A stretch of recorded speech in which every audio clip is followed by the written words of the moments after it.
back at my house again. We're sitting right in front of my house, looking around in my neighborhood. I'm glad you're here. So today's story is about, well, it's about being a friend. The name of the story is The Best of Friends by Pirkko Vainio.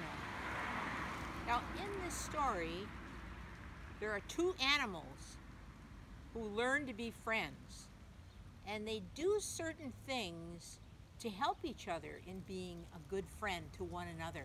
And at the end of the story, you'll see that they do become best of friends. So let's get started on the story. Here's the two animals are a bear and a hare. Hare is another word for a rabbit. And I have a rabbit sitting right here. He's my garden rabbit. So he wanted to listen to the story too. So let's get started. It's such a good story. I've got to put my glasses on. Just a minute. Perfect. All right. Now the first thing I want you to see is this picture. This is before the story even begins. And it gives you an idea of where these characters live. And I guess I'm kind of wondering what you're feeling when you look at that beautiful scene. I know it makes me feel really good, calm, and peaceful. It looks like a place I'd like to be, those soft colors.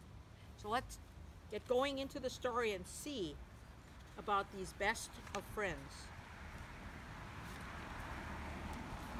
Gotta show you this right away. This is the very first page of the book. And it does not look at all like that calm, peaceful place we saw at the beginning. In this picture, it's dark and kind of gloomy.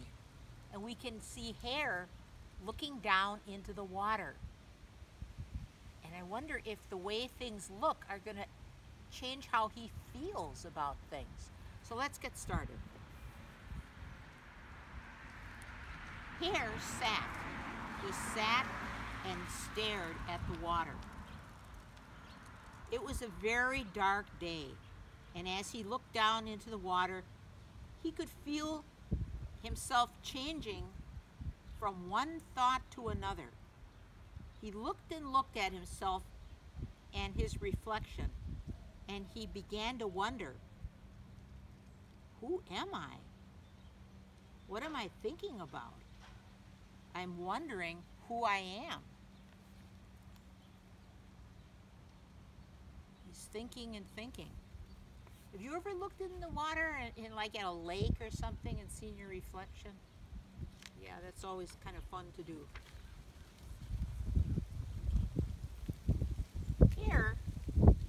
Hare sometimes liked to run through the meadow.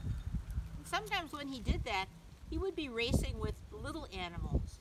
Animals that weren't as big as he was, couldn't jump as good as he could jump. And it made him feel big and strong. There he is racing along with a frog.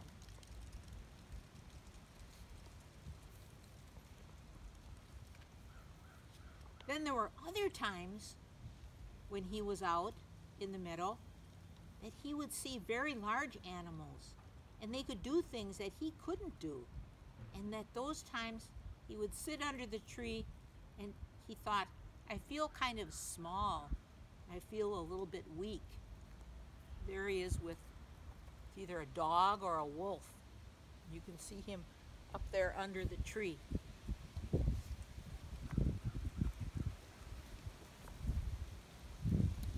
One day, a big brown bear who had been sitting in the bushes saw Hare and came down to talk to him. Hello, said Bear. My name is Bear. Would you like to play? At first, Hare wasn't very sure about playing with Bear. He was a little bit afraid because Bear was very, very big. But Bear said, I would really like to play with you. Let's play some chasing games. So I can understand why Hare was worried about Bear because he's much, much larger. Let's see what happens. Then before they started to play, Bear bent down close to the ground so that he and Hare were kind of could look in each other's faces. And he didn't seem so big to Hare. Wow, what a nice thing to do, thought Hare. He's making me feel comfortable to be with him. He's making his size kind of match mine.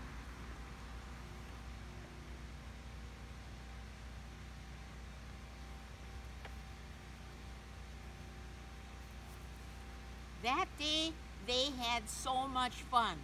They raced back and forth in the meadow, singing and talking and laughing. It was a wonderful, wonderful day, and they felt like they were becoming friends.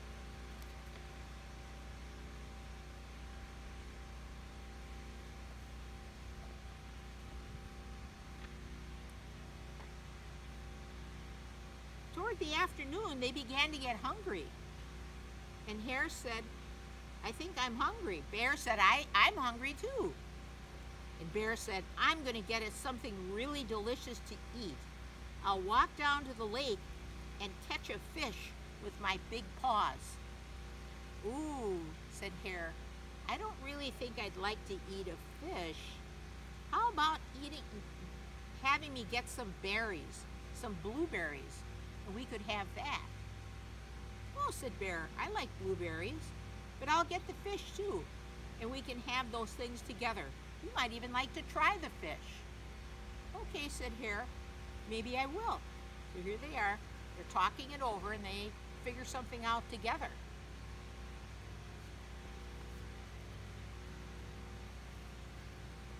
Finally, at the end of the day, they both were very tired from so much playing. Hare said, I have to go home now to my family. Would you like to come home and meet my family? I would love to have them meet you, Bear. Bear was happy. He was looking forward to meeting Hare's family, so off they went to meet the family. Hare's family loved Bear. He was so kind and so nice to them, and they were nice to him. Finally, when it was time to sleep, the whole family snuggled up next to Bear. They cuddled into his warm fur for the night.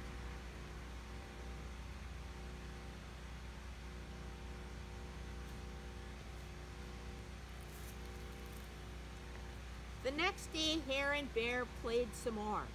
They chased back and forth, and at one time, when they were out in the meadow, a whole hive of bees started chasing them. And Bear said, hop on my back, Hare. I'll protect you. Let's go really fast. And they did, and they got away from the bees, and nothing hurt them. Hare and Bear were always looking out for each other.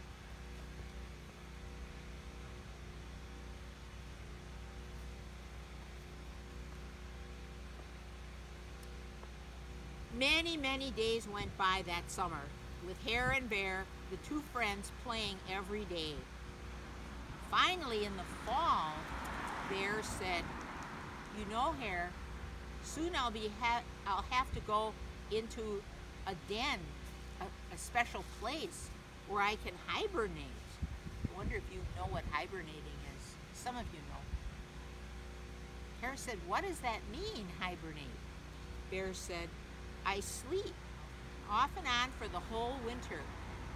Oh, said Hare, I'll miss you. You can come and visit me, said Bear. You can come in any time, even when I'm sleeping. So Hare helped Bear find a place for the winter. And when Hare was lonely for Bear, he would go into his den and crawl into his arms and sleep with Bear for a day or two.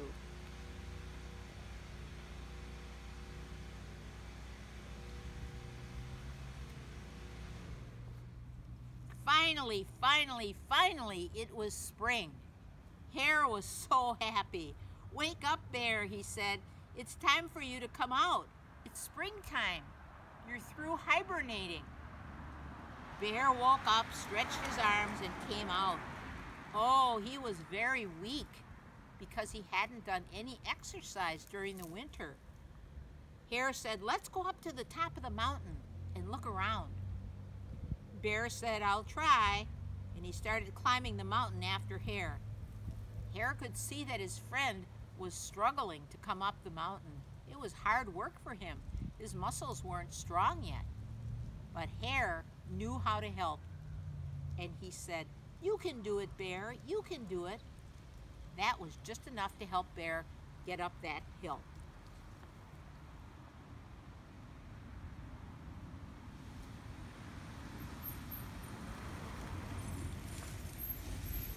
Finally, they were on top of the hill together. They had a wonderful view of the water and of all the land all around where they were. Hare and Bear sat together and enjoyed the view. They knew they had a long time, the whole spring and summer and early fall, to be together again.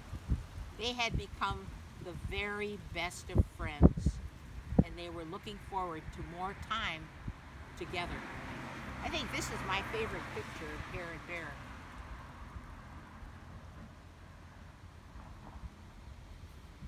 So you can see in the story that Hare and Bear, in order to be the best of friends, they did things to help one another.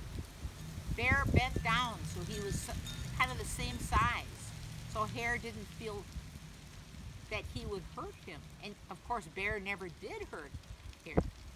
They did things together. They protected one another. They helped one another. They met the family. All of these were very, very special things to make them the very best of friends. So it's something to think about when you want to have a good friend and you want to have a best friend, that there are things you have to do in order to make that friendship really work. You have to do things for that friend. Be nice to them, be kind, listen, and play fairly. Those are the things to keep in mind. So I'm going to let Hare see this. Hare, would you like to see? Yeah, check it out. I think he kind of enjoyed looking at. I wonder if he ever met a bear. I don't think he ever did, but you never know. Well, I'll see you next time and we'll read more stories together. Bye!